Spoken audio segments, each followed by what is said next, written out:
Hello, and welcome to The Hill is Always Greener, a show where four friends have chill discussions about Sonic the Hedgehog to distract themselves from the inevitable passage of time and their own rapidly waning ability to relate to the youth. Now with lock-on technology! Wow! Whoa! How are we going to make that work? Not on this episode. I'm Game Buddy. I'm Falero. I'm Rock the Jake. And I'm Cyberlink. But I'm only here because we locked me on to the rest of the podcast, so now it's The Hill is Always Greener and Cyberlink. There we go, the joke works now. Yay. The color palette's a little messed up, but maybe we'll fix that in the future. A fan will patch it up for us. So, in case you are completely oblivious, or maybe weren't born when this game came out, we are talking about Sonic the Hedgehog 3 and Knuckles! Whoa! Yeah. 2 for 1 deal. Whoa! Yeah, because as it turns out, we are on the 30th anniversary of, well, not the whole game, just the Sonic 3 portion of it. But still, February 2nd, 1994 was the release of Sonic the Hedgehog 3. Passage of time, oh no, oh no, oh no. Speaking of which, we're on the 50th episode, by the way, so yeah, we've been doing this for 50 episodes plus bonuses, and boy howdy, yeah, I'm aware that time has passed, but Sonic 3 and Knuckles, 30 years old, that is pretty much 30 years as of the release of this episode, so cool. Yep. I think this might have been... Oh man, I'm racking my brain. I feel like this was the first Sonic game I actually got like brand new as like a present or something, because my Genesis came with Sonic 2, and I remember borrowing Sonic 1 from a friend, but this was the first time it was like, oh, it's my birthday soon. Oh, and there's a new Sonic game coming out, and oh man, I remember that. Gosh, it might have been the year after. It might have been the same year where my grandma made a Sonic and Knuckles logo cake, like looked at the game box and reproduced it in icing. And, That's so oh, man, Really? I know. There's probably Sweet. a picture around here somewhere. If I can find it, it'll go up on our social medias. I mean, I've talked about how I never owned a Genesis, but I remember, like, it's weird where it's like Sonic 3 just kind of, I felt like I was young enough that it just kind of came into being for me. Like I went over to a friend's house. Yeah. Like I just went over to a friend's house one time and there it was. And it was so surreal playing it for the first time, being like, oh, like I don't think I picked up enough on all the little differences, but even then it's like, oh, what there's, who's this red guy? Like, and yes, I did think he was red back then. I know that is a point of contention, but Yeah, because he's pink. I mean, when you play the game, sorry, not to steal STCTP's bit once again, but it is true. I played the original game. He do be pink in there. Just things changed, I guess. Yeah, maybe, I don't know. I won't push back too much on it because I do acknowledge that his highlights are pink, but the version I played, which we'll get into all the versions we played, I was like, maybe this is the filtering on this. He looks a little too red. Don't like it. Because I was expecting Knuckles to be more pink, but I did play it a little bit on, like I mostly played a later version, but I played a little bit on my CRT, and just the way the pixels blended, it looked red to me. I'm just saying. Must be something about those American TVs. Yeah. Well, you've been wrong about most Sonic things, so that's probably what it is. Oh, here we go. our pesky 60 hertz ruining your childhood memories. That's Our probably silly how it works. NTSC. I was telling the guys earlier, my first time playing Sonic 3 and Knuckles was my parents got like PC discs of the games, and I think it was actually split up. I think it was like different discs of Sonic 3 and then a disc of Sonic and Knuckles. This is a long time ago, so forgive my memory, but Yeah, that's fascinating. yeah, I think, and it was in just like little paper disc sleeves. So I think it was a case where like they just went to Office Depot or whatever, and they saw that there and they just picked it up because it was probably super cheap because it was in paper sleeves. And I remember playing the heck out of it whenever I had a chance to hop on the computer. I especially remember like both hands on the keyboard playing Mushroom Hill like over and over and over again. Oh, wow. I think I have shared before that I did own the Sonic and Knuckles collection with Sonic the Screensaver, but this was back when we only had, the family computer. I'm sure lots of people, can relate to that. The family computer running Windows 95. And whenever I tried to play the Sonic and Knuckles, games, it would blue screen the computer, and it scared the crap out of me. Now, what did work was Sonic the Screensaver, and I would literally just sit in a chair in front of the computer for hours and just watch the screensaver. Now this is gaming. Remember when screensavers were a thing? Yeah, and Sonic had a whole one. That was actually I've actually seen images of that. It's pretty cool. I wish we had that here. Oh yeah, the animation is PC. Fantastic. It's very it's very reminiscent of what the characters would look like in the OVA. Nice. But we're not here to talk about Sonic the Screensaver. No, because so here we are, episode 50. I have to apologize to the listening audience because I will be unbearable in this episode because Sonic 3 and Knuckles is my favorite Sonic game of all the times, possibly my favorite game of all time. It depends on the day and the weather, but for the most part, I love this game so much. It is I base all of my, whether or not a Sonic game is good is whether or not it reminds me of Sonic 3 and Knuckles, is usually how it works. Now, so it makes it all the weirder that I didn't actually start with Sonic 3. For some reason, we never got a copy of Sonic 3 to begin with, but I did get a copy of Sonic and Knuckles. We went to Woolworths and they picked that up for me in its weird cardboard box and its weird shaped car. Yep. And that's what I played. I actually played through Sonic and Knuckles before I got to Sonic 3, although I did read STC at the time and I'm pretty sure I snuck looks at the Sonic 3 strategy guide that printed off all the levels, so it was kind of like I played it, but not really. So it was weird playing it in that order and going back and playing it all the way through, and then... But yeah, that was my original Sonic experience with Sonic 3, where I played one of my favourite games of all time. It's still fantastic to this day. I love talking about it. I'm pretty sure the PAL version is probably better somehow because it's British, as opposed to the NTSC version, or, well, not the Sonic Correct version, as I believe it stands for. So...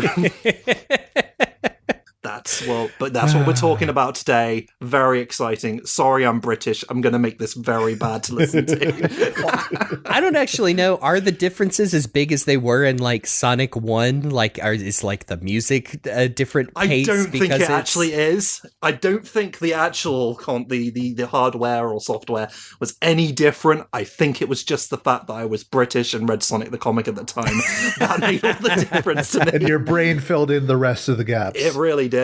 Man. Now, should we save that for another discussion where we hash out who has the best box art?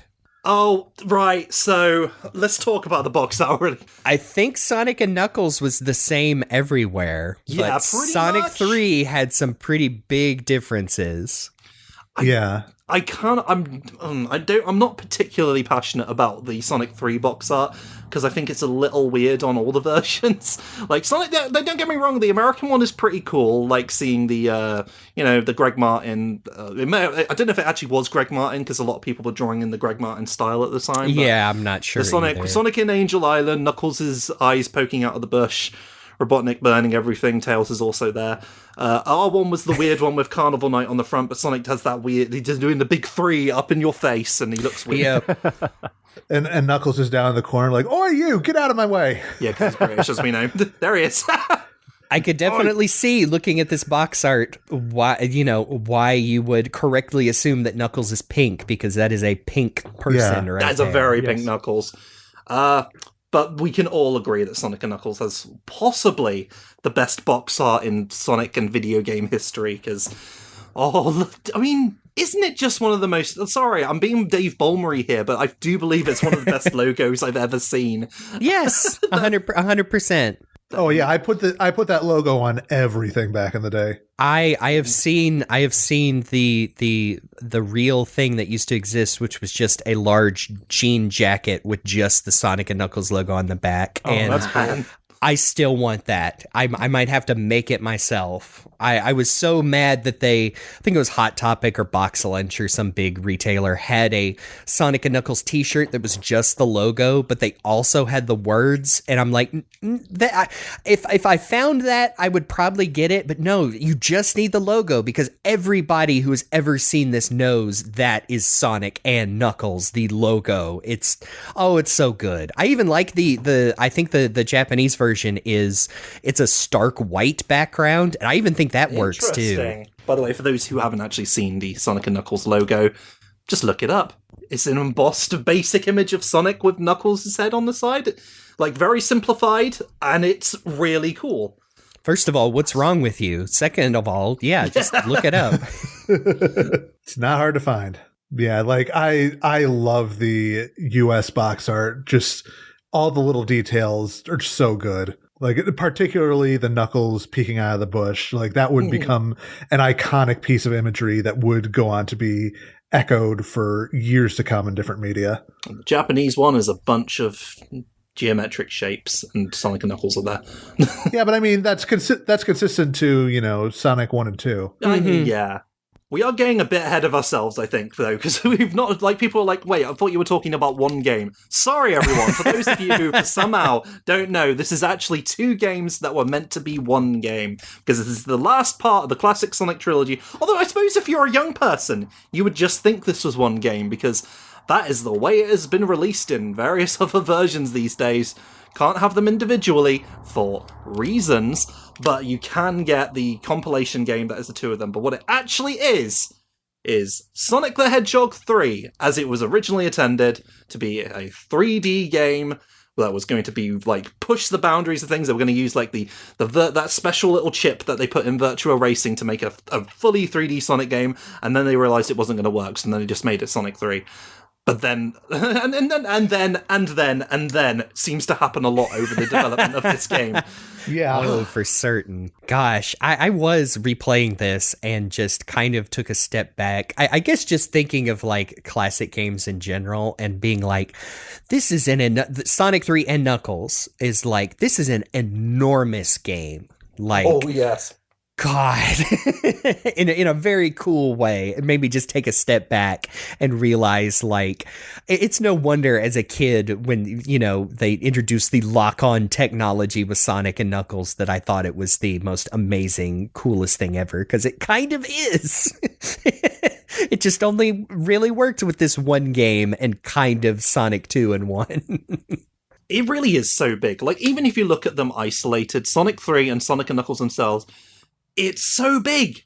It's massive. Like, the levels themselves, like, we were talking about Sonic 2 not recently, and yeah, that's a pretty big game, but the levels, each individual level in this is flipping massive.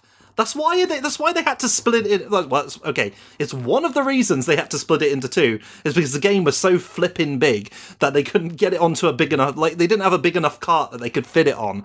And also there was the fact that they had the McDonald's tie-in deal and they had to try and get it out for a certain time. The whole reason Sonic Spinball came out was because they needed something to tide like the holiday release over with, because they were like, oh man. Sonic 3 is not going to get done anytime soon. We keep making it bigger. We've got like 10 zones now. This thing is massive. We can't get it under control. That's why they split it into 2, Sonic 3A and Sonic 3B, but that's not what it ended up being. Oh boy. I just so happen to have, it is a semi-complete collection as those Sonic McDonald's toys. I know I've owned them all at particular times, and they've always gotten lost or destroyed. I have Sonic, but I don't have the launcher that makes him, shoot out his purpose. I also have the launcher for Tails, but I don't have a Tails, actually. And then I have a Robotnik and a Knuckles. Knuckles with his cloudy feet. I also had the Robotnik and the Knuckles back in the day, but they have long since been lost. I didn't realize that Japan got its own variant on the Robotnik with I've never seen design. That. Holy that is interesting. Sorry, just cool. to specify, the original American and I think British version, I think we got these over here, or maybe Probably. I didn't. I feel like I remember them. The one that we got was, at the time, the oft European used, Adventures of Sonic the Hedgehog Robotnik in his Eggomatic. But looking at this Japanese one, and there's Eggman. Yeah. There's, the actual game design version of the character. Interesting. I've never noticed the tails. It is also kind of it reminds me of some STC art as well. Now he is It's that properly sort of orange. amalgamation of Adventures Tales and Game Tales. He's made of round circles everywhere instead of having a big pointy snoot like a video game Tails. I have never seen that before in my life. The Eggman variant of that toy, man, that's kind of cool.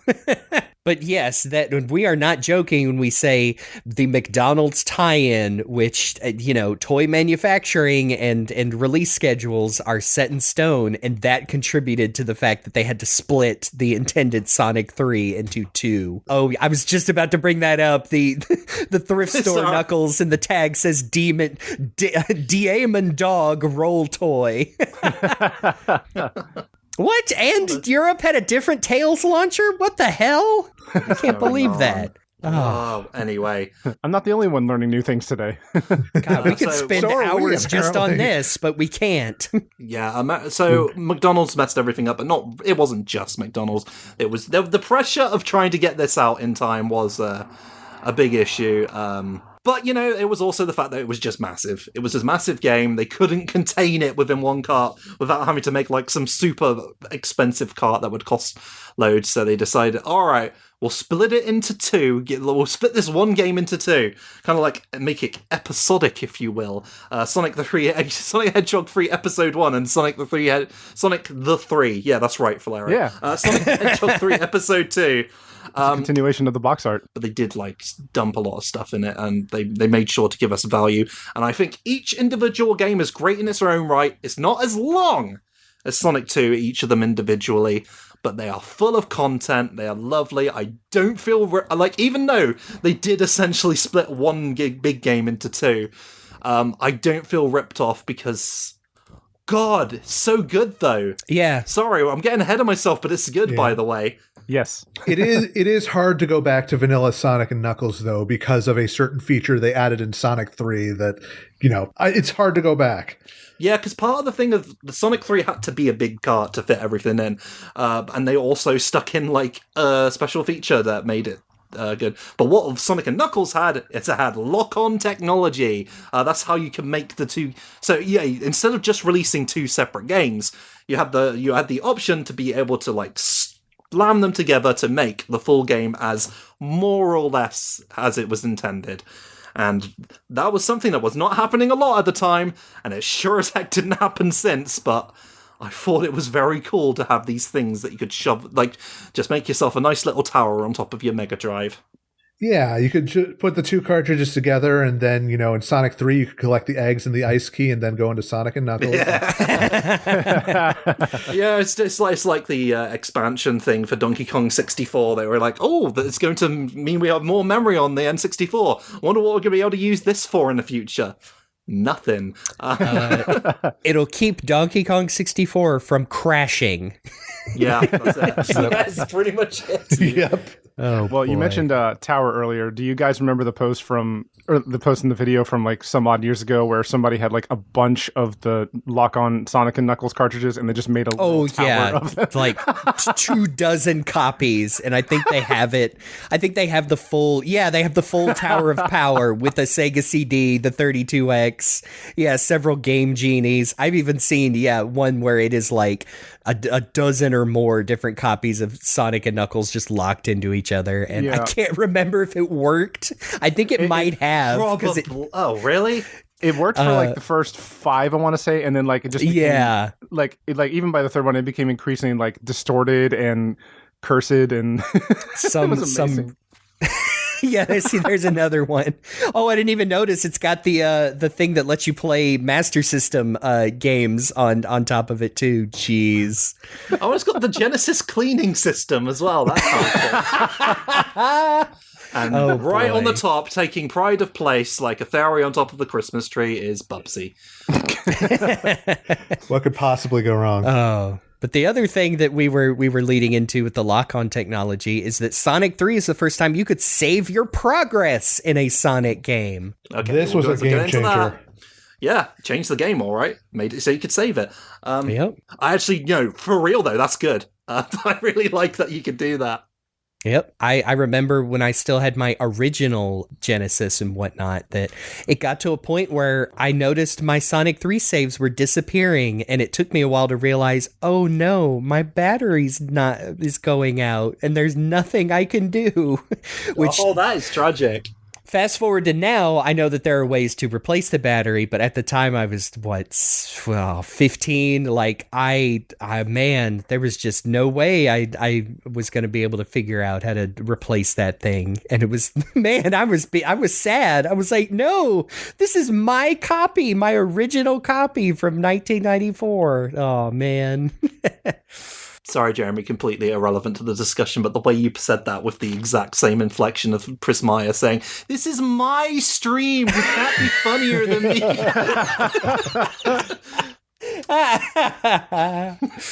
Anyway.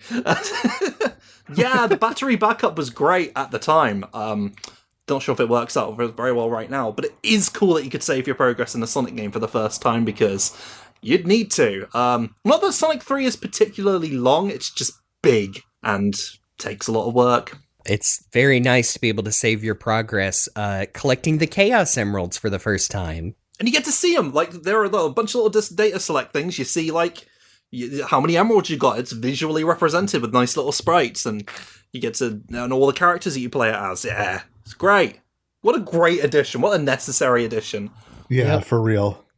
Also, a nice bit of trivia, if you've ever... Oh, was this a question we asked Derek? I can't remember. I think it wasn't it the competition mode? We were like, oh no, what we said appeared in, but if you wanted to get somebody, you could ask them, what Sonic game was the first one Knuckles was playable in? And you could get them with that. Oh, it's Sonic and Knuckles, because Sonic 3... Nope, idiot! In competition mode, you can play as Knuckles.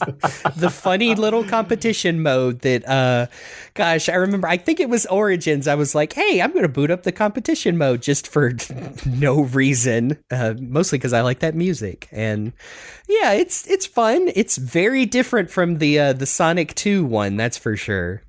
It's a whole new thing. Instead of like using stages from the main game campaign, you have an alphabetical list of levels that you can play, like Azure Lake, Balloon Park, the sea one. Sorry, that makes it sound like it's a slur or something. No, it's Chrome Gadget. Chrome Gadget, Desert Palace, and Endless Mine. There we go. Then they're all like tiny little levels that loop around rather quick.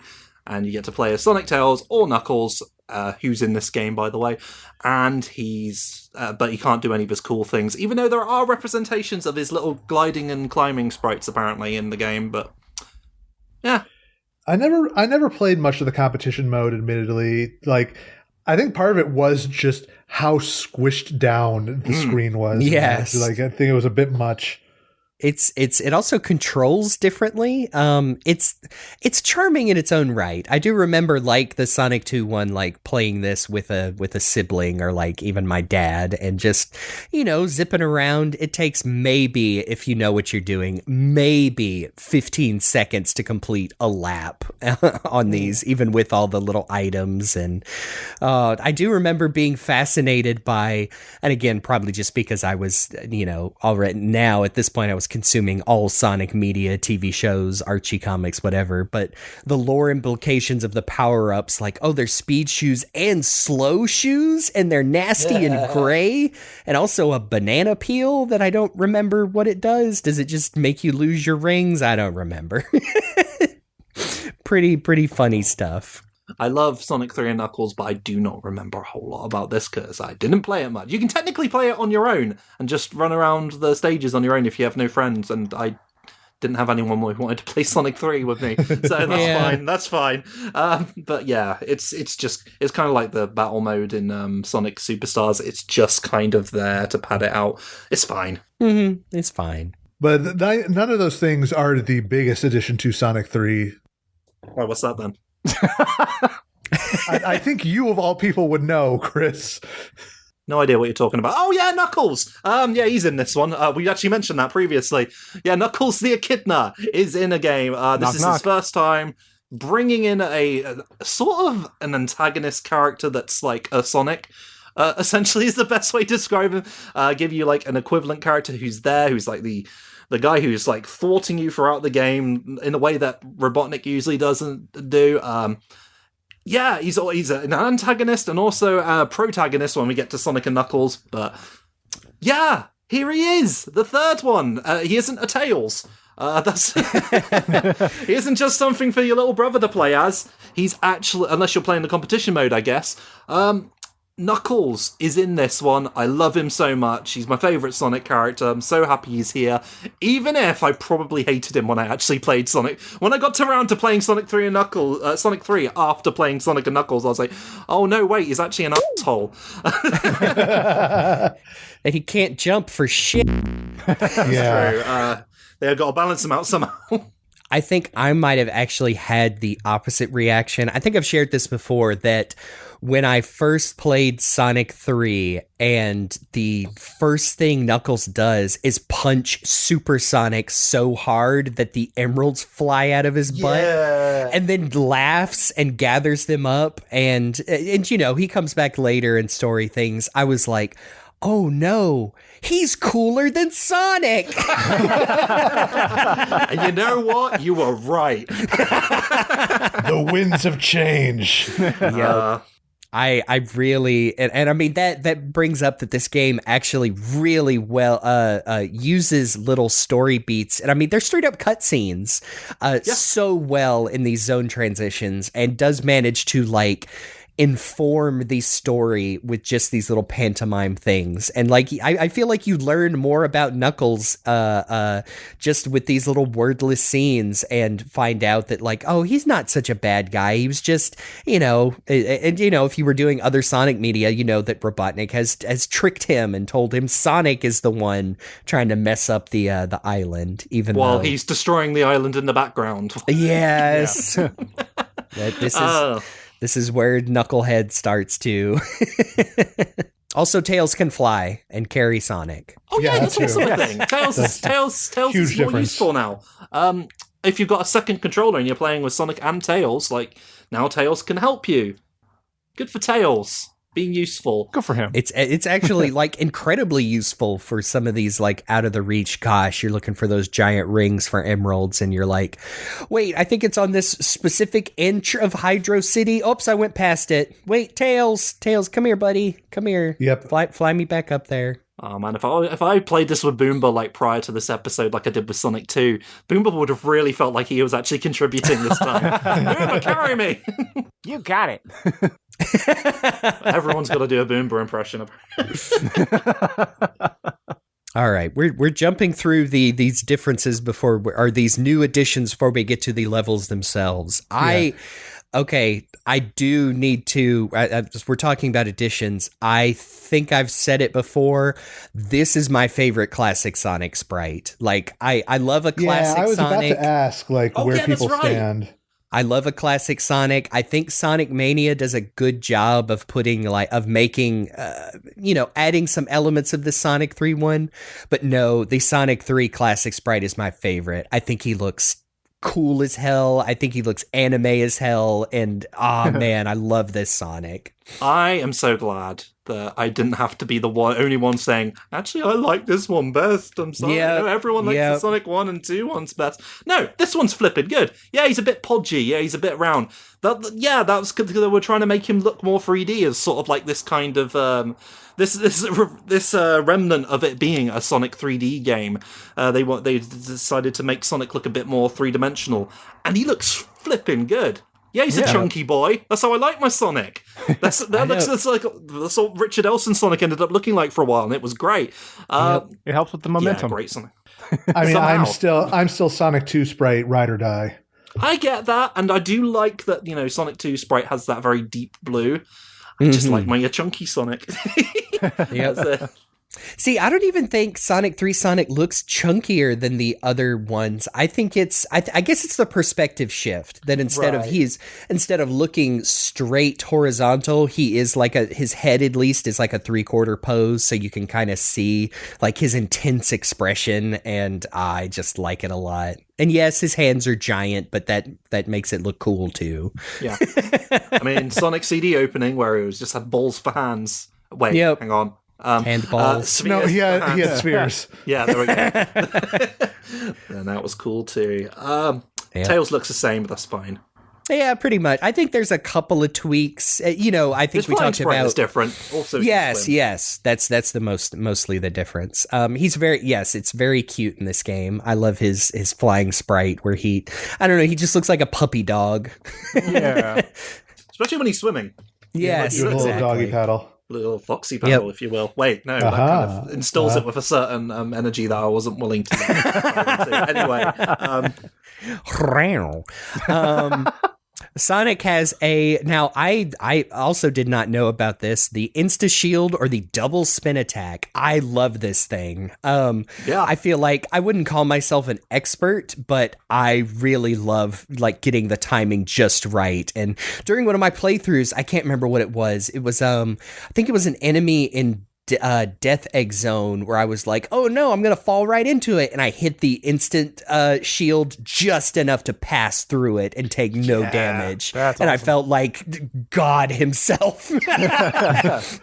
It's worth noting that the everyone has a special move command in this game, like the double jump. Essentially, when you do a double jump, like Knuckles will glide, Tails will fly, and Sonic gets to do this and various other attacks, which we'll get to. And that's because apparently it was called the double spin attack in Japan, but it was called the Insta Shield here because it looks kind of like a shield, and it does grant you like a moment of invulnerability. But what it actually is it's basically an extension of your spin attack. Like, I don't know if it's implemented super well, but it gives you extra range. So like that's how you can kill like some of those Orbinauts in Launch Base Zone. Is you do your spin attack and you don't have to touch them to kill them. Pretty cool, actually. I didn't understand that as a kid. I never did it much against the enemies, but it was always a huge boon against the bosses. Now that I know that, and also I'm very familiar with how cool anime is, I can see the double spin attack like it's like Sonic pushing his aura out, or he's doing another spin that's almost imperceptible to the eye, and that's where that effect comes from. What happens is he grips his hand together and goes, heh, and then he shows his aura off, exactly. Hey, shields. They're back. Speaking of cool things. Speaking of shields. So remember the shields in Sonic 1 and 2? Well, now we got 3 of them. We don't have the original one, but we do have cool new ones called the Elemental Shields. Now, these barriers, there is a lot of debate online. Well, not really debate. I just think people might be wrong about the names of some of these. But supposedly called the Flame, Lightning, and Water. I tend to call the last one the Bubble Shield because... It's a bubble. Look at it. It's a bubble. Yeah. It's a bubble. It bounces like a bubble. Yeah. These are like everyone can use them, but only Sonic gets the cool power with them. It essentially replaces his Insta Shield. So, but how these work are the Flame Shield makes you completely invulnerable to fire, which very useful in levels that have fire, like the very first one. Plus, you can do a cool boost if you're Sonic. It's basically a spin dash in the air. And you turn into a ball of fire. Nice. Nice. Then we got the lightning one, which has the revolutionary and oft-used concept of magnetizing rings to you, which is the coolest stuff, the most useful thing. Yes. Especially if you happen to be super, and you get a double jump because it wasn't cool enough already. Yeah. Still my favorite. And then there's the bubble shield, which is only really useful in water levels because you basically have an air bubble around you at all times. You don't drown until you get hit, and you can do a bounce.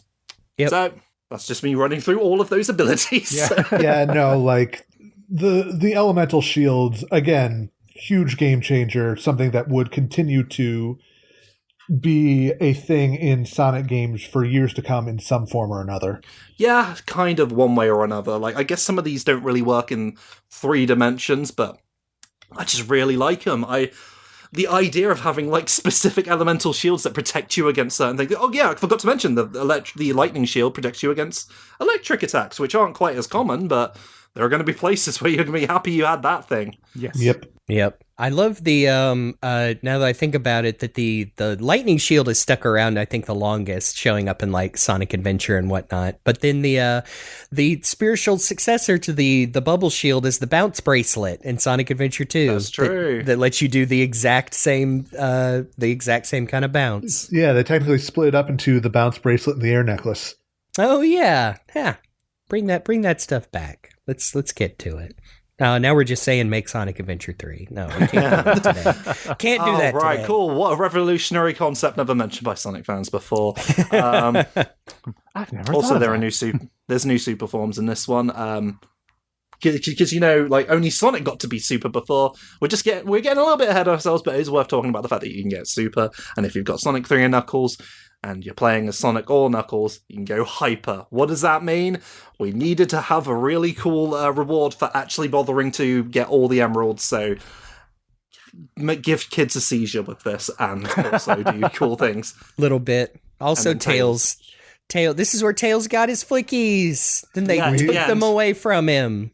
Yeah, he gets it in the end. If he gets every single emerald, he finally gets something for his work, and then they turn him into a being of destruction who only has to stand there while his flickies of death do his bidding. Man. Yep. I don't know. I think that's a little excessive. Speaking of which, when's Cream going to come back in a game? Yeah, the predecessor to that. By the way, I just want to briefly talk about the fact that this game has a story. Now, okay, Sonic games have kind of had a story. We saw one sort of come into place at the end of Sonic 2. This one, I think it's kind of all over the place. But no.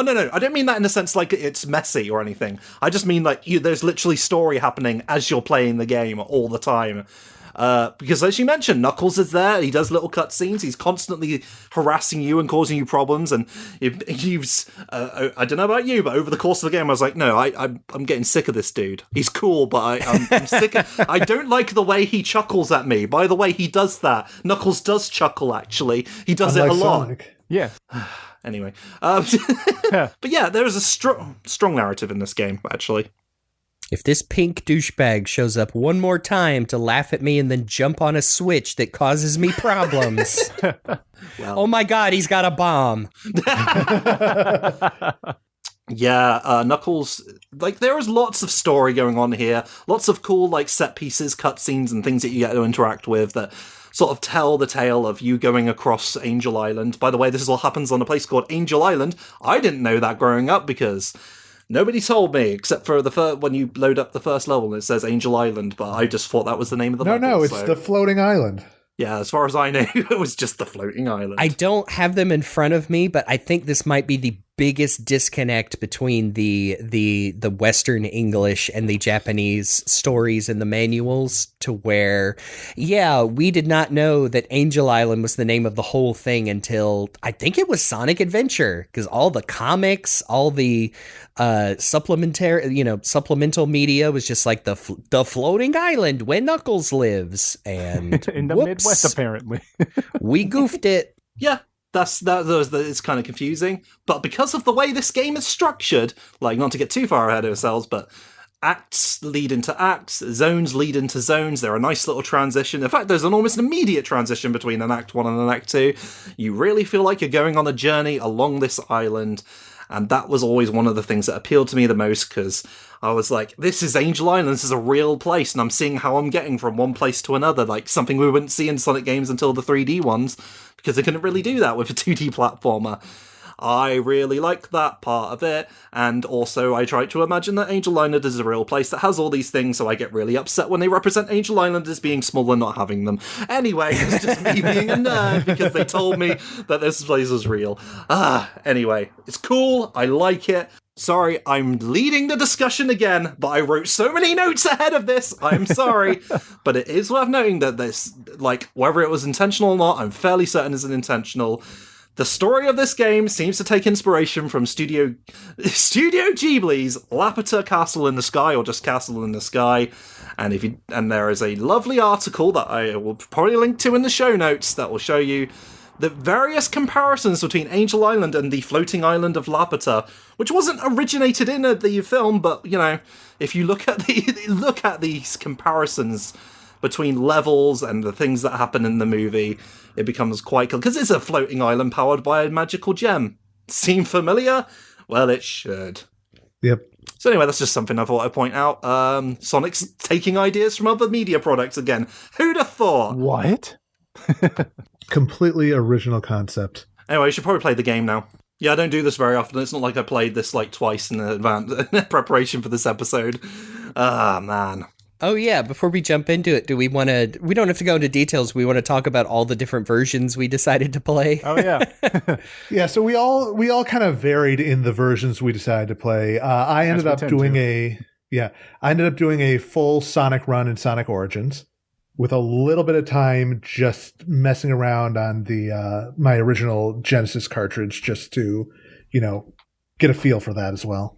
I think I discovered back when we did our Sonic 1 and Sonic 2 episodes that my Genesis that I still own has some issues, so I was not able to go back and do a full, like, vanilla, oh my god, it's the 90s again run. But what I decided to do is I plugged in my Genesis Mega Drive Mini system, which is still modded after all these years, and I played Sonic 3 Complete, which I believe, I want to get into the history of it later before we close, but I believe was one of the first like fan-made like, hey, this is a modified ROM that you can put on a real cartridge and play on original hardware that combines Sonic 3 and Knuckles and also gives you a bunch of quality of life and like options like, oh my goodness, did you know that Flying Battery wasn't always going to be after Mushroom Hill? Well, here you can do that. But I think that was about as close as I got to vanilla. I remember when it came out, I did a run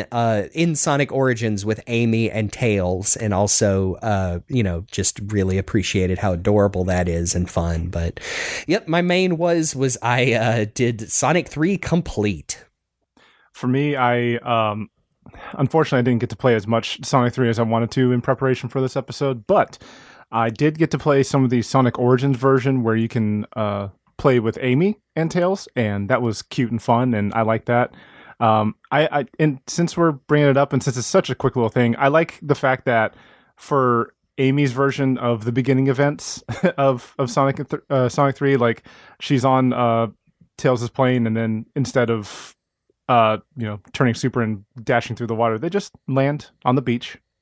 I like that. I think she's even kind of crouching, like she's not used to riding on the wings of a biplane. Yeah, before. I think so. As much as Sonic is, it's very cute. And I also got to play a little bit of the Sonic and Sega Ultimate Collection version on PS3, which has the 4x3 window and then just like borders on the sides to make it technically widescreen. But it was funny even playing those versions because I was very quickly reminded of the additions that came in later versions of Sonic where, like if you wanted to fly with Tails, all you have to do is just jump and then like push up and jump again and he'll start going. Whereas like I tried to do it in the older version of Sonic 3 and I was like, oh yeah, he doesn't do it in this one.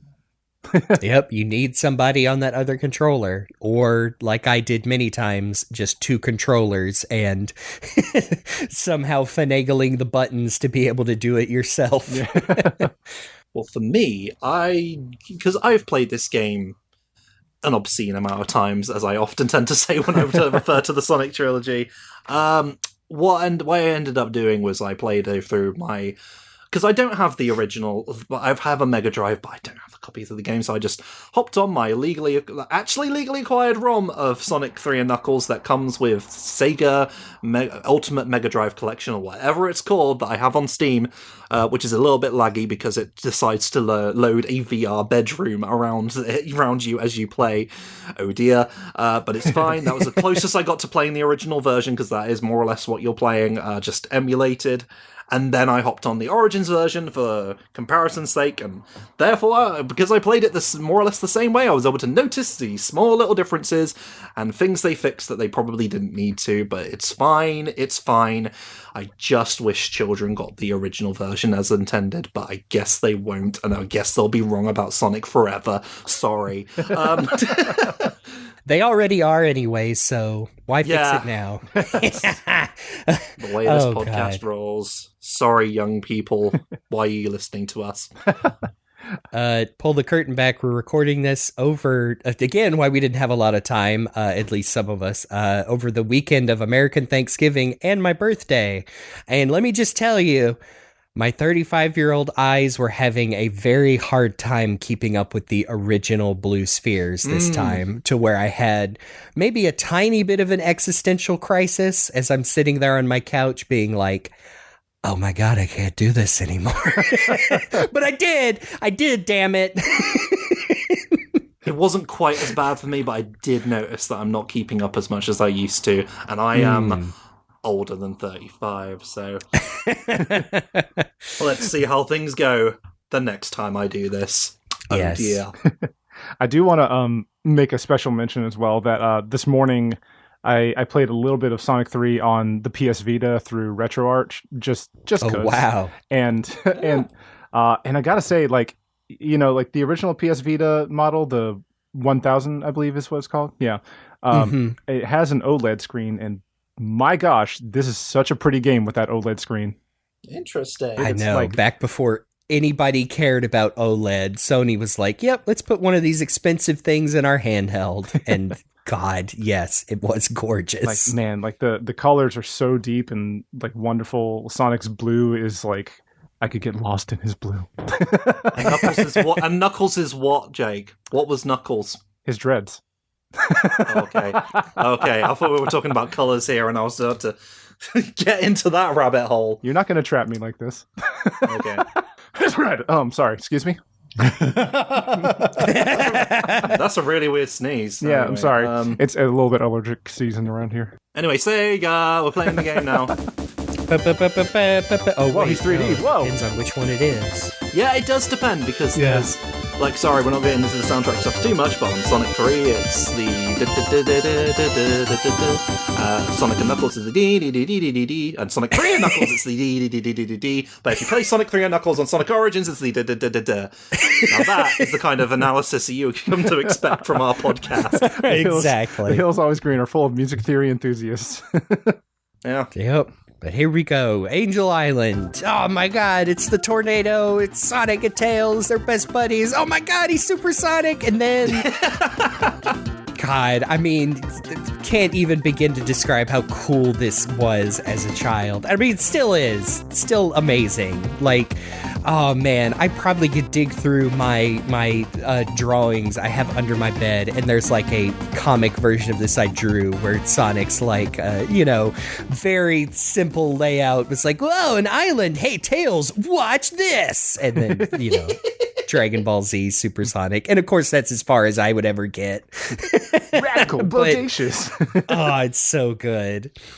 While I mentioned I didn't actually get to play this first, I did get to see it playing, like the demo playing outside of a Tandy electronics store or something, and like just seeing that opening scene like load up and Sonic turns into Supersonic right away. I'm like, what? That's from the end of the second game. You can't do that right at the beginning. This man is flexing. But then this bloke comes and knocks him out of Super. You can't do that. He's invincible.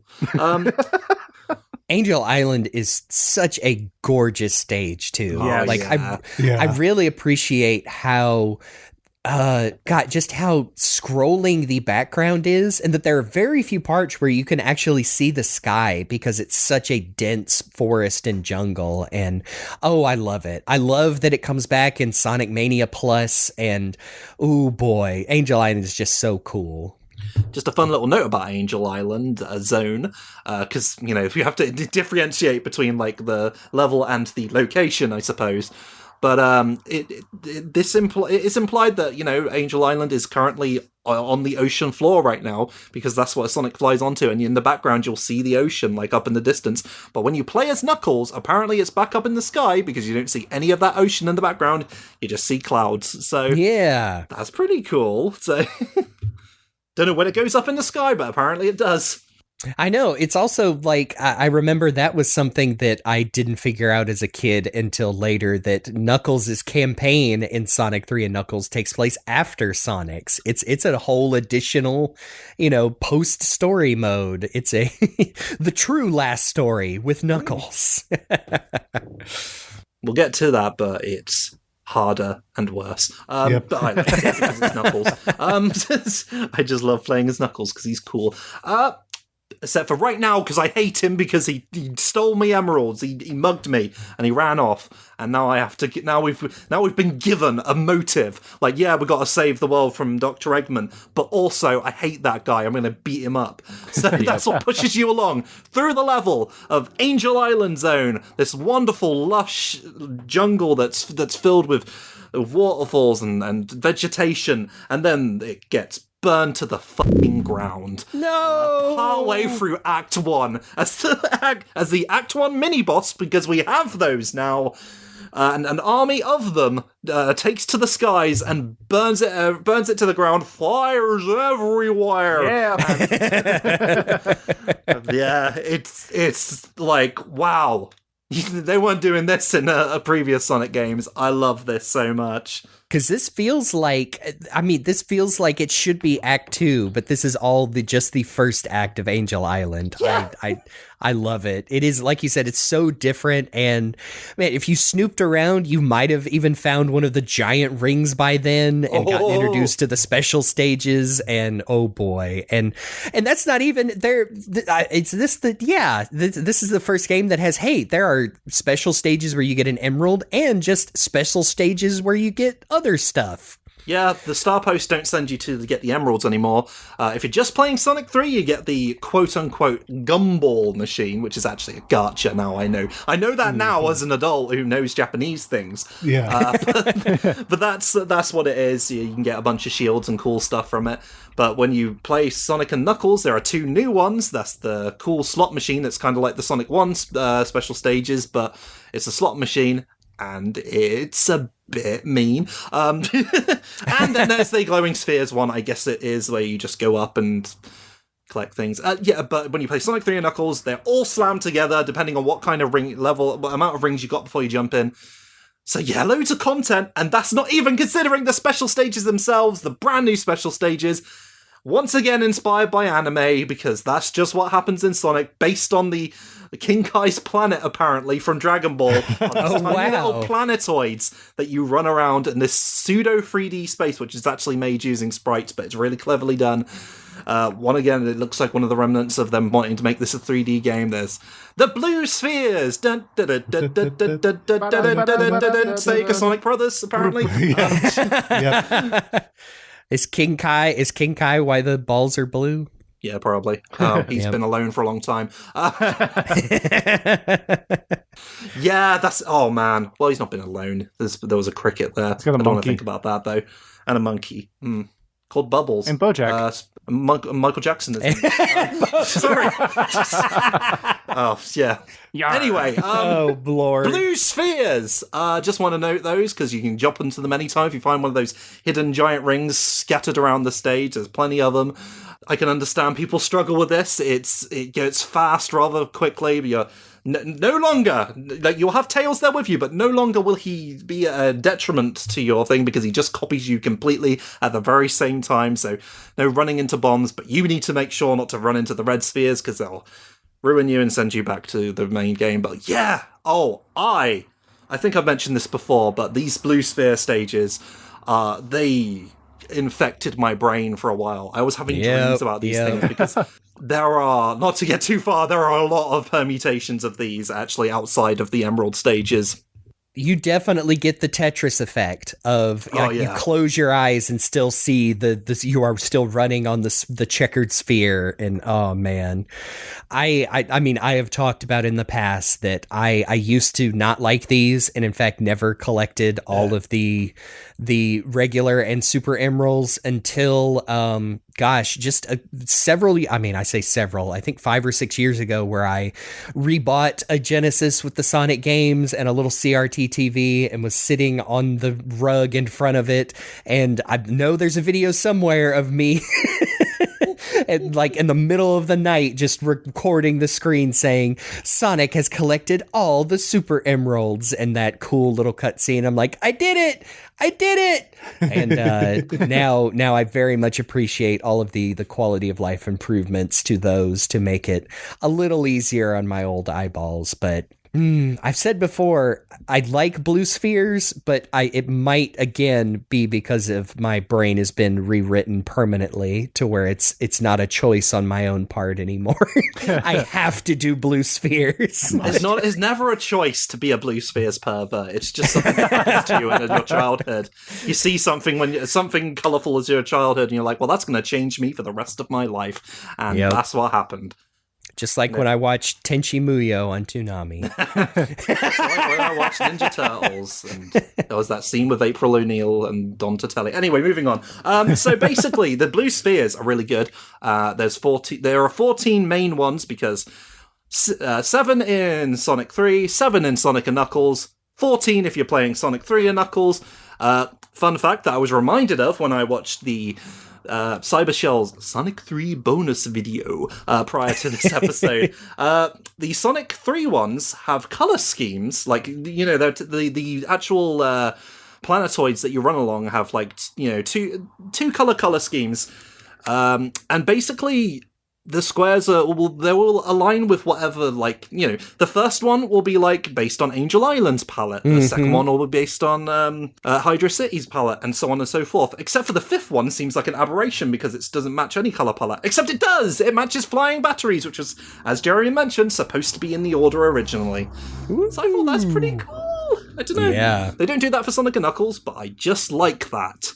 So there you go. No, you get to Sonic and Knuckles and it's a bunch of, I wouldn't say off-putting, but they are distinctly different combinations of neon colors. Yeah. Enough to where when you jump into them, you're like, oh my goodness, this is different. Oh boy. The stages are really mean at that point. Jake was just telling us about that before we got started, about one of them that's really constricting and mean, but I've played it so many times to this point that it is baby stuff. So, well, goo goo gaga. Just to me, Jake. The only thing I ever have a problem with now is just getting perfects on all of them, which is something you do not have to do. It's just points and continues, and you aren't going to be using those, but I still have to do it because, again, the illness. I mean, it's worth it just because you get all the rings. It's perfect, and I'm fucking perfect at this. One thing in my life. I actively had to stop myself from trying to go for the perfects because I had to remind myself, you don't need to do it. It's not like Sonic Mania where you get a bonus thing. Just let it go. Let it go. Let it go. Yep. Oh, but imagine if they made it so that in the Origins version, so you got something for it. Oh, man. I mean, it's just like in Super Mario Wonder, they give you to get all the cool medals, you've got to jump on the top of every flagpole. And at first I'm like, that is mean. Why would you do that to me? But then I did it because because I had a little checklist to check off, so of course I had to get them all. Yeah, I remember the same thing in was it Super Mario 3D World? They're like, oh, you get a little icon if you clear jump on the top of every flagpole with all 5 characters. My I'm like, God. Well, I don't need to do that, but I will. I was never that person, and then my wife and I started playing that game and Wonder, and now I'm that person. I'm not going to do every single character, but I'm like, okay, well, we'll have to. Do we want to we'll beat the level and we'll miss a coin or not hit the top? And I'm like, do we want to do it now or do we want to come back to it later? Just like, well, now. Yep. I also respond to that little tasks to do, knowing they're optional. It's not, but hey. I'm gonna do it when I want to. But yeah, we mentioned that you've got you've got a boss at the end of almost at the end of every act in these games. You've got mini bosses, and you also have the big Robotnik Eggman boss. And man, this might be, like you said here, the most dynamic, scary, unique, like, first Eggman boss in a Sonic game because, hey, it's the dude on the box art. They do preface this quite well because first off, you're being, like, bombarded by the bloody, a green version of the flying battery in a rather cool scene, which apparently was, along with the intro scene, was programmed and set up by Mr. Takashi Iizuka, who was fresh to the franchise at this point, first brought into Sonic, and this was the beginning of his career as a new and exciting and energetic youngster, not knowing what his future was going to be, and how he would be thrust upon the cross for all of the crimes that were committed by the Sonic franchise in the future. Luke is posting that SpongeBob gif again. And, yeah. Of the sad man behind the counter. Okay, I just want to say, I remember having feelings about that scene as a child because if you're playing with Tails, the poor little fox boy cannot keep up with Sonic just because of how it's programmed, and he gets bombed to hell. Yeah. He's using his inherent invincibility, but that is my favorite fix that is in Origins. I think it's in other fan things that Tails can keep up with Sonic and not, because I remember being so sad as a kid, like, oh no, I can't help him. If I slow down, it'll get me. It's every hog for himself. For me, it was just like, well, you pixel brain. Yeah. See, they've retconned it now. Now Tails is competent again. He's smart and he can keep up with Sonic. And I'm just like, no, that's not how I remember it. I remember he was getting carpet bombed to hell. That's my Sonic 3 memory of Tails. But then you face the boss. By the way, the boss actually, like, you see Robotnik, like, coming across in the background behind the tree. Yeah, it's so cool. That neat little, like, sound in the background. Like, oh no, he's here now. He's not coming. He's not airlifting in on a helicopter, but he smashes through a waterfall to meet you. Ah, yeah. And he destroys the bridge that you might be standing on. Oh. And Tails will most definitely die there if he if he survived the bombing. He will fall through the bridge. That's a big if. Yeah, he'll be okay. This boss actually isn't that hard though, and that's kind of good because, like, and sorry to quote stuff from the Retronauts podcasts on Sonic 3 and Knuckles because they're still not done with it because it's a big game and they like to talk a lot. These guys are great, by the way. The thing about Robotnik bosses, and this is probably coming to stark relief after playing through Superstars, is they're kind of like something that you've earned, like a little reward. Is that, yeah, sometimes they're a bit challenging, but for the most part, you're like, all right, you bold bastard, I'm taking you down.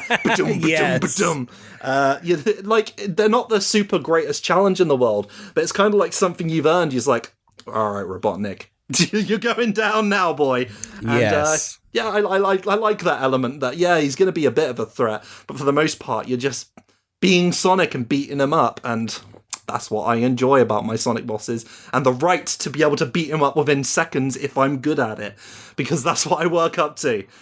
Yeah, having experienced replayed these bosses after Superstars, where the bosses were unfortunately like the biggest like downside of that, I would just say it's worth it to like, no, just have these style bosses. They don't need to be big events. Like you said, they are kind of rewards. Like, it might take you a few times. There are some gimmicks. We're about to talk about Hydrokitty, and that mini boss kind of has a gimmick, and or so does the Eggman boss.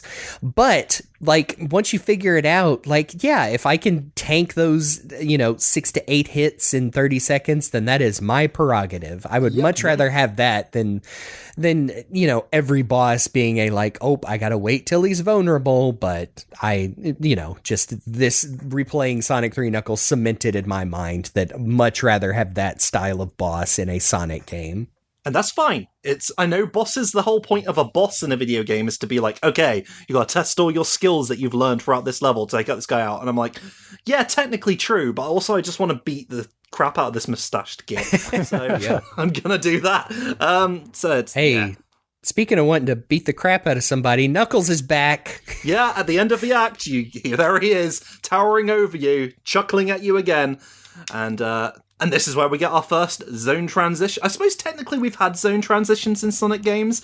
There was one at the end of Final Zone in Sonic 1. There are a few in Sonic 2 near the end. But this is like throughout. You're seeing zone transitions, and the way they give you a zone transition here is Knuckles just jumps on a switch and sends you hurtling into the sewer like an arse. Here's the greatest zone debate of all time, except, I mean, we all know it's Hydro City, because Hydrocity's not a word, right? Hydro means water, city means city. My fair lady. Yeah, no, like, the reason this debate happens is because in the game itself, they have, like, slammed the words together. There is no space there. It's Hydrocity. We need to remember to ask our friend Courtney about this, who is, I believe, part of their profession is logo and text design, and she will explain how important kerning is when it comes to text, because then you'll end up with a 30-year-old argument about what this zone is called. Hydrocity does sound cool, but it does sound very cool, yes. It's hydrovelocity, I guess, but no, it is actually a wet city. A wet city. So you're telling me it's not pronounced Hydrokitty? Oh, don't even introduce a third possible pronunciation. We will never hear the end of it. To be fair, I did actually, when I was younger, pronounce it Hydrocity. Like, that was my compromise, because I saw it as one word. I was like, well, it's definitely Hydro City, but they've slammed it, they put the words together, so it's Hydrocity, right? That's how I specifically said it when I was younger. I think I always said it in my head as a kid as Hydrocity, but it was like the miles per hour thing where no, I just never even thought about it another way. And then when someone pointed out, it's like, no, it's a city underwater. I was like, yeah, you're right. But yes, I agree with your notes here. I think this is the best classic Sonic water level of all time. Yeah. Because it's like you said at the top, these levels are huge, and there is a way to get through Hydro City both acts, and you barely ever touch the water if that is your choice. Yep. It's so cool. And like we said, we want to do an episode, like a whole listening party style episode on the music of this. I think the Hydro City tracks are where I'm like, we are banging out the tunes in this one. Holy shit. Yes. It's so good. First one's jazzy, the second one is just like, oh my goodness. But you know what though, Hydro City, man, this is like, yeah, it is like everyone up to this point has been like, oh, I like Sonic, but those water levels though slows everything down, and I hate them, and I drown and I die, and I'm miserable for the rest of the day. Not so much here, no. You're zipping along on this bad boy. This like they're like, don't worry, we hear you. We're going to give you a banger of a water level, and they certainly do. It's an underground water park, for goodness sake. All those flumes and slides and stuff. You're zipping around all over the place. I love it.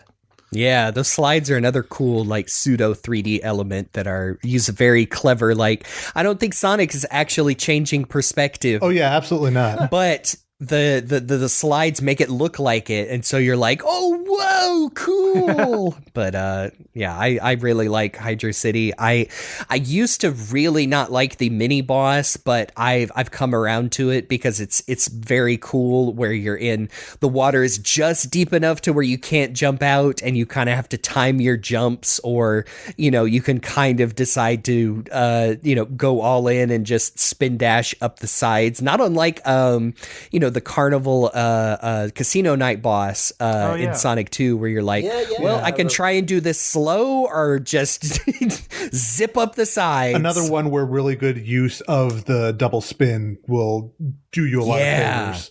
Yeah, avoid those little missile things, the boosters are around that are spinning around him as well. Yeah. I really like the Eggman boss as well, with the dropping the I guess the depth charges and the big propeller, and it's just really one good weapon's not enough.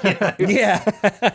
And you can use both of them against him. Oh, Eggman, you silly biscuit head. Yeah, just two of the coolest bits from this level, along with the wall at the end of at the beginning of Act 1. Oh, the wall. You get dropped down and that wall's coming after you, and that's scary, especially if you're playing the Sonic 3 one, because you get the end of the hole, you're like, I'm nearly there, and then there's a spring right in front of you. They fixed that in future versions, but like, mean.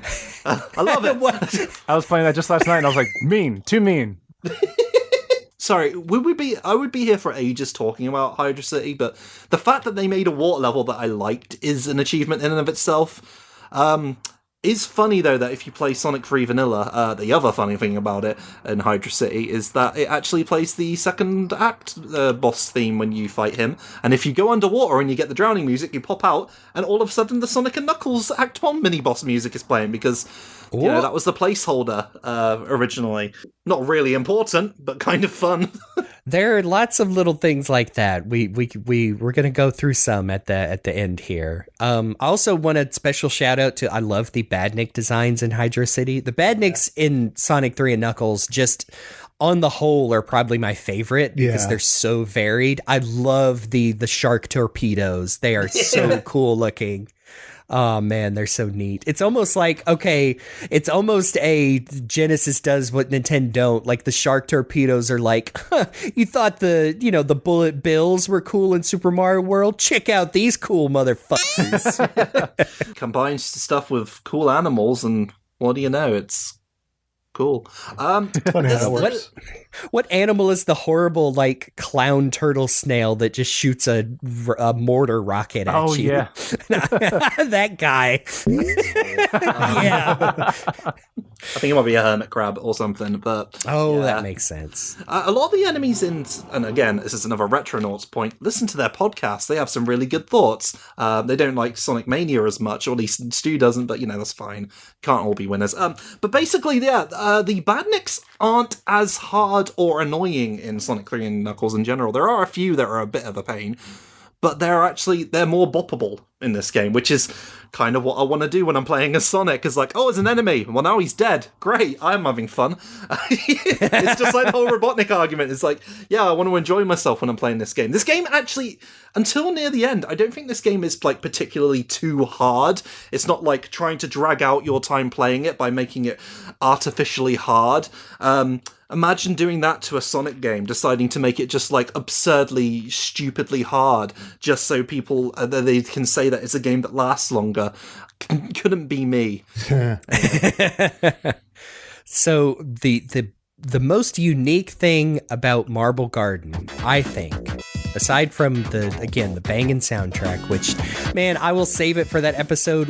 We also have to talk about the OC Remix Sonic Chaos album, because I listened to that. Project Chaos is formative, man. I love that album so much. I listened to it 6 trillion times and always associate the Marble Garden track. Anyway. Yes, but this is the one, unlike Sonic and Knuckles and at previous Sonic games where it's the first zone where you can get all the emeralds if you're good. Marble Garden Zone is the one where they're like, hey, you found all the big rings yet? Well, you are in this level unless you're really bad at this game. Which makes sense. It's a ruins. You're going to have like lots of hidden artifacts, so stick a bunch of these around. I think there are at least, I know there are at least 6 or 7 big rings. So it's like, yes, it is time to be super unless you're not looking for them. But Marble Garden used to be where I would tap out sometimes as a kid because I'm just like, oh, it's very vertical and you can get lost, and I don't like those little blue guys. And, I would get my revenge in Sonic 4 where there's 8 billion trillion of them to homing attack guys. on. Yeah, those guys. They're just to be homing attacked on. No, Marble Garden is one of those ones which I do find a little bit annoying. It looks gorgeous. But I Yep. do find it is like there are lots of death traps here, lots of spiky things crushing you, and I do get a bit annoyed with those spinning top things. I still cannot stand Marble Garden to this day. Like, That's it is just understandable. I way, get it. it's way too easy to just fall into a trap that you could not see coming or, properly react to. Like, I was supersonic in this level and I kept still dying because there are so many things that can crush you. And, part of that is I'm playing the Origins version where crush deaths happen way more frequently, but still. It's true, actually. Can confirm. I did at least want to stick up. I do think that is an unfortunate relic of the retro engine or whatever it is built on, that the crush window is just a tiny bit more wide.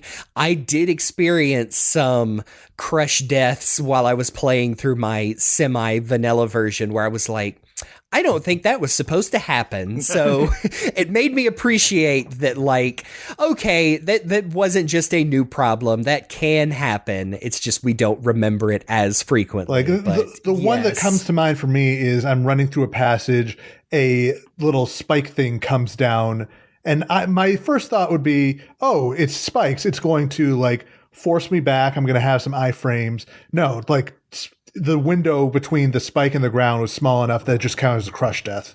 Yeah, that's what happened to me. Only happened on my Origins playthrough. I don't know if it's something that would happen in the original one, but I'm just saying I didn't get crushed at all in my original version.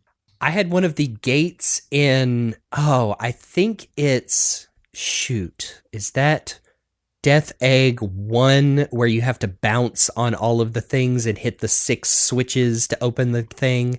And I hit this 6 switches and then was letting Sonic go through the opened thing, and the red gate came down on top of me and killed me. And I'm like, now that's really not supposed to happen, but hey, it's que sera, sera. Well, it's fine, I guess. Yeah. But no, I do feel like this is a bit of a stumbling block for me, even though, like, visually, music-wise, it's fantastic, and there are some really cool things. The Act 1 mini-boss is basically just Mystic Cave over again, but, like, with a regular robot.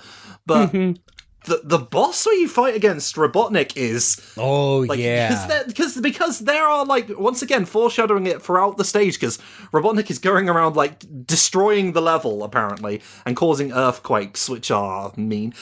Sorry, I'm going to call a lot of things mean today. That is my word of the day, if you know what I mean. So, but then you get to the boss at the end, and this time he just destroys the ground. Yep. And good thing Tails is there. Even if you're playing as Sonic alone, Tails just comes back. Yeah, Tails is there to save you because you need him there. Hey, Sonic, I'm here. I've been in the background. That is one thing I really like about Sonic 3 and Knuckles, is that the bosses are so different and require such unique strategies to defeat them. They're really original and inventive, but in a way that isn't, like, overly scripted and, like... I don't know, boring. Can't imagine what you're talking about. I'm sorry. The problem is, we just got done doing Superstars, and then I played my favourite Sonic game, and it's like, well, doesn't that make it clear what was going on, the differences? I do love that the hits you can score on Robotnik as he's destroying the ground count. Like, if you can get more than 8 hits just bouncing on him, and then he only takes 1 additional hit as he's flying towards you, and you're suspended by Tails. It's so funny. That happened to me on both versions. I was just like, oh, that's so cool. He's immediately dead. Get out of here. Go into Carnival Night. Oh, yeah, I just love that. But the whole boss of him, like, attacking you and then going off the stage and, like, and working out where he's going to come from based on which direction he went. With his semi-phallic drill. Yeah. Well, we'll get to a phallic thing soon enough, but... Whoa, no. Speaking of which, it transitions to Carnival Night. It turns nighttime. I don't know how Tails is keeping Sonic up this long. Usually he gets really tired from flying for a while, but he's giving it his all this time as he takes you to the Carnival Night Zone. It's cutscene strength. Yeah, of course. Yep, I like Carnival Night. I like how it does mix up the second act where, hey, Knuckles is back and now he just turned the lights off. Way to go. butthead. But then, hey, there's a little bit of a water level in this. It's just one little short section, but it's just challenging and different enough to where it doesn't. It doesn't kind of overstay its welcome. Yes, exactly. But yeah, I like Carnival Night. It's also very much one where there are several, like, you are running as fast as you can. And hey, what's in the rest of this level? Who cares? You are zipping too fast to even notice. This level is so big, though. There's so much stuff going on. I can understand getting lost. And it's very garish. It's very, like, colorful in a way that like makes Casino Night look like it's restrained and holding back a little bit. This one is chaotic, and I really love it, even if it is a bit hard on the eyes sometimes. Yep. I think this playthrough, I discovered a path I'd never gone before. I think it's on one of the big candy cane poles that you zip up and down around. I always noticed that there was like a patch, like a triangular patch of rings, and I'm like, how do you get those? And this time, I think I dropped down into a path and I was like, oh, I don't recognize this, and I came up where those rings are, and was just like, oh, okay. So yeah, 30 years later, I'm still finding new things. Yeah, man. Carnival Night is wild. I can understand, like, maybe it's a bit like of a sensory overload, but I do like it. I don't know what it is about it, and maybe there is a weird mini boss on this, though. I will say, yeah, it is one of many bosses in this game that beat themselves. Congratulations. Trying to phrase that in a way as subtly as possible, because this boss does look particularly penile. A smidge. Okay, hold on. Give me a second here. Yeah, I did used to get stuck on this boss because it kind of is hard to work out what you're supposed to do. I remember I used to jump on, it shoots off a little like spinning Beyblade spiked top. Yeah. And I used to just ride that thing, and usually it would end up defeating the boss, but it wasn't until later I realized, oh, you can hit the boss and it extends its probe, which is the vulnerable part that you want the spiky top to hit. But yeah, I remember getting real frustrated on this as a child, because it's also destroying the little spinny top is destroying the pieces of land you can stand on, and to where if you let it go on long enough, there will be no place to stand. But I can't remember the version I played, and I just want to make sure. I think this boss only takes 4 hits. Was that something that was just the version I played, or did they know? I didn't compare. I think it's just a case of the mini bosses don't take as many hits anyway. Yeah, it's usually 6, I think, and Eggman is usually 8. But yeah, I thought this one only took about 4, and I was like, yeah, maybe they knew, because this one is a little weird. But yeah, you defeated the big electro dick man. Yeah. And once that's finished and you beat it off, you move on to Act 2, and it's not much different at first until like you said, Knuckles turns out the lights. Yep. Because Knuckles, as we've established, is just a jerk. Like, there's one thing about defending your island, but he's enjoying like stopping you, like getting in your way and being a little trickster. I know. I quite like that, even if I hated it when I was a kid. It is funny. I mean, skipping ahead a bit, when launch base happens, there is a little bit of a like, yeah, take that, you dumb twat. But it wouldn't be till you get to the full story you realize, oh, he's just misunderstood. He's just he's a bit dim in his own way. As seems to be the tradition for all of Sonic's little friends. Yeah. Except Cream, who's perfect in every way and always has been. Well, the cream rises to the top. Oh my gosh. I was not expecting a Macho Man quote today. Cream. By the way, the Robotnik boss on this one just kind of lobs a ball at you and it electrifies it and draws you in it, and it's... Oh, yeah. It looks cool. Yeah, it looks very cool. It's not particularly challenging. It's just, like, I don't know. It's another one of those Eggman's like, watch out, Sonic. It's my newest weapon. This big ball. Never done this one before. I'm gonna electrify it. Ooh, you're getting sucked in. Oh, wow, you're quite fast. Okay, well, I'm gonna throw it at you again. Okay, so I didn't have the budget for a chain this time, but I can work with this. Magnets. I'll do it How again. do they work? I'll do it again. I'll do it again. Act 1, Act 2, balls. Male peak performance. And it's all torture. No. I'm not making that the title. Now we've already alluded to it, but now this is where the big diversion between the prototype Well, release. technically, and the previous zone as-released. was the first diversion. I was gonna say the music did change Yes, for Carnival Night as well. It went from Michael Jackson's Jam to actually put some pretty good music. We'll discuss the differences a bit more, but yeah, because it is pretty much. I've listened to Michael Jackson's Jam. I'm like, oh yeah, it's that, but Carnival. But the biggest, I think most debated change is the change in music of the next level, because you cannon off to Ice Cap Zone, our number one ice level, according to that one episode we did. Yeah. Yay! And I think we stand by that. Yeah. Now, y'all were bringing up music. I was bringing up the fact that originally Flying Battery was comes after Carnival Night. Right. And in fact, the big difference, and again, I can't remember if that was in that beta. I know it's in Sonic Complete. It's an option. Yes, At the end, after you finish Flying Battery, you famously burst out of the door in that, and you drop into Sandopolis. But in this, you drop down and surf on that piece of the door. Talk about low budget flights. No food or movies. I'm out of here. Exactly. Which I just love that little touch, and that I tend to prefer, if I have the option, I like Flying Battery being here, because it makes sense when you're playing Sonic 3 and Knuckles, because it does come back eventually, but seeing it on Angel Island and then seeing it again here, and you get to go on it in Sonic 3, it's just kind of cool. And I mean, who doesn't love Flying Battery? But we are going to discuss it in release order. So now, yes, we are in Ice Cap. Sonic is, hey, good thing someone left a snowboard there. Yeah. You do some snowboarding, and then you crash, and it's funny. It causes an avalanche, and then the level starts, and you're underground in a cavern. I almost feel like, what else is there to say about Ice Cap?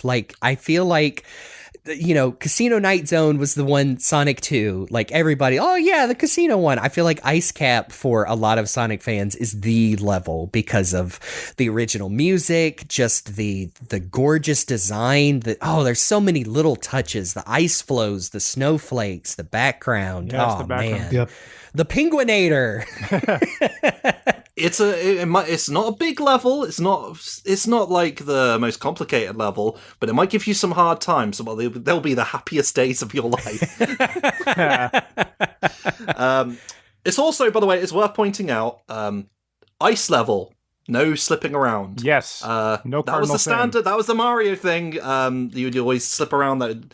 That's what made ice levels what they were. No, Sonic, they decided, no, we just want to make it a snowy level with ice things, and it's an ice time. Yep. You kind of get, you get some of it with the little mini puzzles, which I do love, where you're sliding down the hills and then, you jump on the big block of ice. But yes, I think for Sonic, which is arguably at this time, much more about precision, platforming and keeping your speed, that yes, eschewing the slipperiness of an ice level was probably a really good idea. Another thing from the Sonic 3 bonus video, which I learned and I've forgotten about, is if you're playing this Sonic 3 Vanilla as Tails, make sure you jump into a special stage before you go down that ice slide, by the way, because Tails doesn't have the snowboard section programmed in, the level hasn't properly calibrated itself, so you will die going down that slide. Goodness. It only resets if you go into a special stage. So another way in which Tails gets the short end of the stick in Sonic 3. Oh man, that might have happened to me. I remember some out of nowhere deaths, and I think it was. I think it also happened once because I used to, when you push the hunk of ice to ride it down so you can get to the very end of the level, I used to crouch because I'm like, oh no, Sonic's covering his head, and sometimes it'll, the screen will scroll down, and sometimes it'll mess it up, and I think very rarely it just can't catch up to Sonic, and you'll just die. And I remember being a kid being like, what happened? That's that weird looping section, because there's always got to be a looping section in a classic Sonic game. But that glitch with Tails is so notorious, they had to put a warning in the instruction manual to begin warning you against Dr. Robotnik's diabolical traps, and one of them being that. Very much referenced on this show. I feel like the bosses in Ice Cap are pretty okay. I just feel like everyone just talks about the level, and the bosses are kind of just like, oh yeah, the mini boss it's kind of a takeoff on the old Eggman. He's got spinning things guarding him, and you gotta hit it, and then it's pretty himself, specific timing. Eggman himself is the weird ice machine, and I love that the last two hits you break off the little platform and he's just shooting, I'm assuming liquid nitrogen at you, and you gotta watch out. It's pretty great. But man, what a gorgeous level. I love me some Ice Cap. And the second act, I just got to mention another one of those where you can have just two completely different experiences, where you either fall back down into the caverns and have some short water sections, or you can stay completely on top and just hit all of those ramps and get lots of rings and special stages. And even at the very end, you can even hit a special stage and skip the last little bit and just hit some switches to break the ice below you. And go straight to the boss. It's so cool. Even before that, when you in Act 1, when you come out of the cavern and you're back out in the open and the snow is starting to fall, and you see those little ice flows breaking in the background, and such a pretty level, so good. What a lovely ice level. And then it's time for the big finale of Sonic 3. Yeah, that's right. It's Launch Base Zone. And it's yellow. Yellow! It's yellow. I think Launch Base, I really appreciate how different these two acts are now. The first one is super cool. I mean, it's almost like a combo of a desert level with callbacks to Oil Ocean, because you can see all of the architecture in the background. And I mean, you find out why it's called Launch Base once you finish that Act 2 boss. Because this is where the Death Egg is. This is where Eggman has, somehow convinced poor Knuckles that he's like, oh no, I'm just, I'm just fixing my thing up here. It'll be fine. Don't worry about it. That's Sonic, that guy. Oh man, that guy. Go get him. I just love the idea of him being like that while just simultaneously causing earthquakes and destroying the ground in Marble Garden Zone. It's like, oh, that's Sonic. Oh, look what he did. Yeah, all the Marble Garden is destroyed, and Eggman is stepping away from his broken down drill mech, and Knuckles is checking up on him oh my goodness, what happened? Oh, you won't believe it, that's Sonic. He just the whole thing, I tried to stop him. The drill is still spinning up. Man, you should have seen him. It was pretty messed up. Actually, you don't encounter Knuckles in Marble Garden, right? So yeah, he wasn't there for that. There is no war on Angel Island. He was probably just hanging out in the carnival having a lovely time. I'm just a gentle old man. It's the blue people you have to watch out for. Hang on. Well, I mean, if you think about it. Okay, James Cameron. It's really reminding me of the cutscene they added to Sonic Origins, where Eggman is telling Knuckles about Sonic and Tails and just their demonic sharp tooth forms. Tails has 9 tails. Yeah. And that's what he's, and Knuckles stumbles upon, like, sees Tails, like this adorable, the cutest being on the planet, this tiny fox child. And then he's like, yeah, that's that guy that Eggman told me about. Well, checks out. But yeah, launch base, man. Talk about... Man, I wish there was a name. I don't think there are. I want a name for the tiny little spikes that just try and squanch you throughout this level. And how there's different like species. There's like, oh, the skinny ones go up higher, and then the wider ones, drop much quicker. It's man. Lots of good badniks in this one too, including those Orbinauts that you have to use your instant shield to destroy. Yeah, Tails is fucked against those guys. Yeah. But and also the little alarm bird guys. That you oh yeah. Alarm, and if you stand in place and just do a spin dash for a while, you're gonna rack up lives. Yep. Love that. I like this first act. It's, again, very sprawling, pretty easy to get lost. But then once you get to like the final stretch, it's very much you are climbing up to where you get to this like little building. And again, like we said, Knuckles is like, hey, I'm through being nice. I'm going to blow you up with this cartoon bomb. I really hope, I hope that wasn't like a building of significance to his culture. I'm assuming that's a Robotnik building, which he was okay throwing a cartoon bomb with a lit fuse into it to demolish the whole thing. Real Bean the Dynamite move there. Yeah. He just goes in like, and I just started blasting.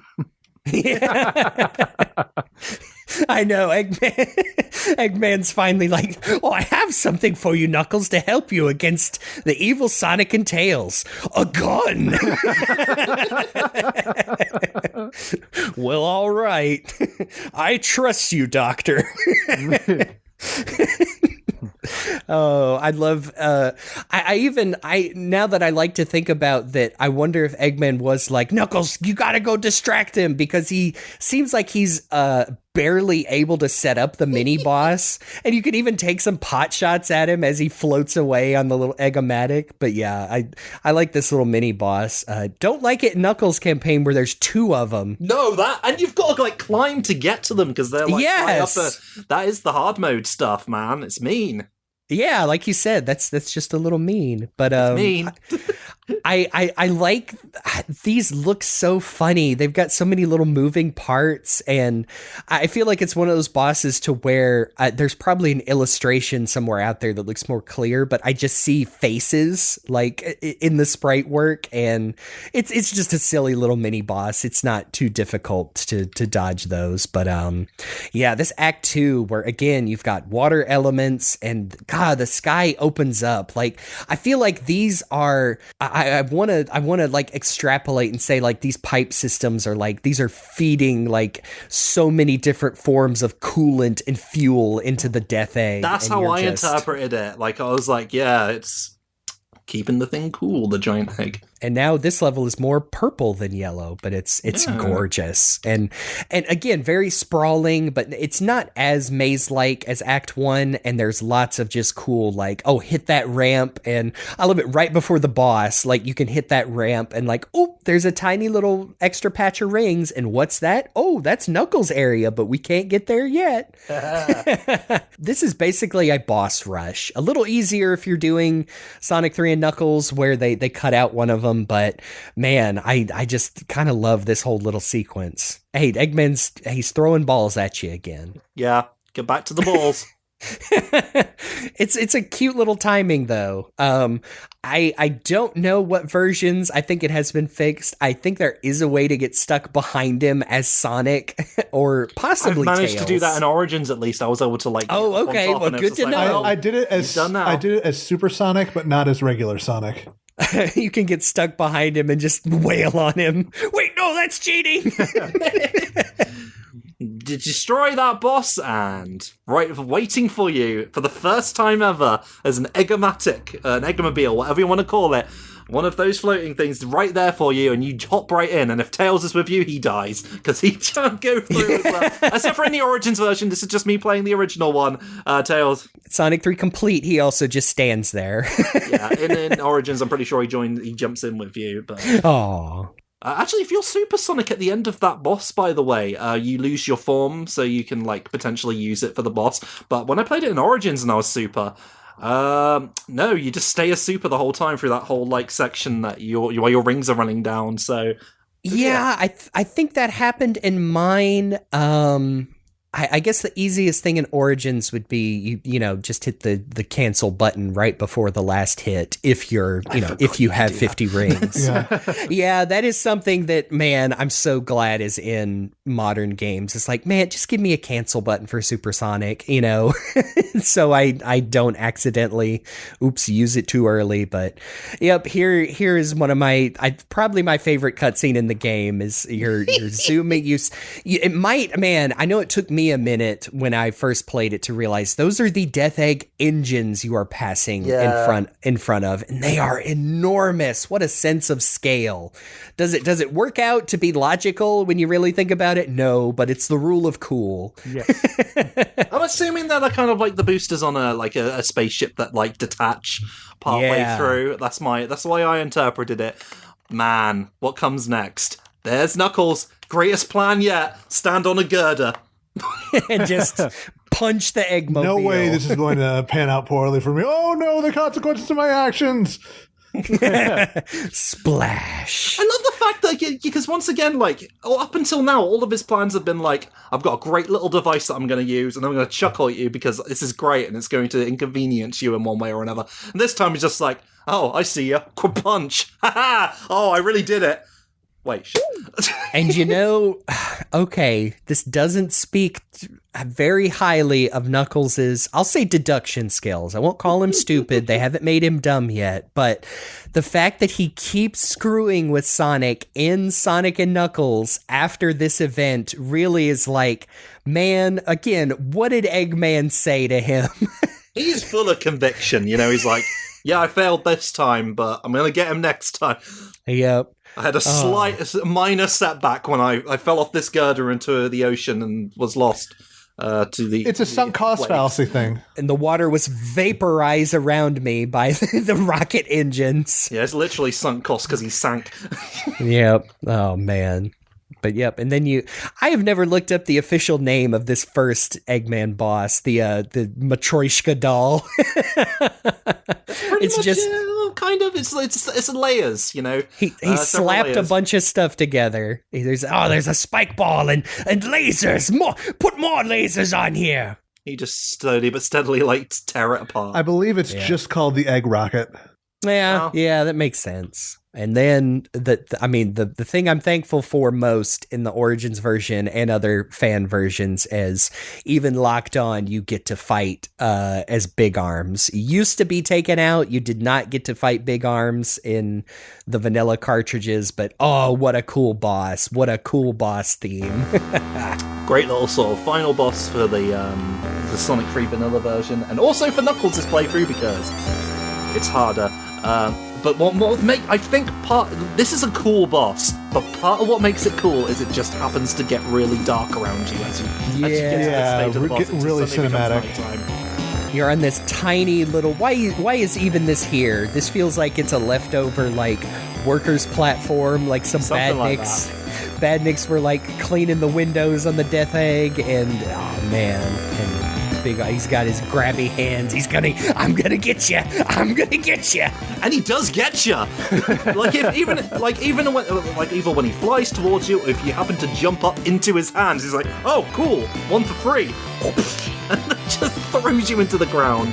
Good thing I'm supersonic. Oh no!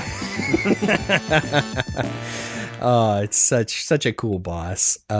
Even when you figure out his patterns, a very good time to master your double spin attack here because it'll help with hits. But man, you defeat this guy and it sets off a chain reaction. Your little platform goes free and you get to see the Death Egg falling. Oh man. And if you're playing Sonic 3, it explodes, but otherwise it just falls.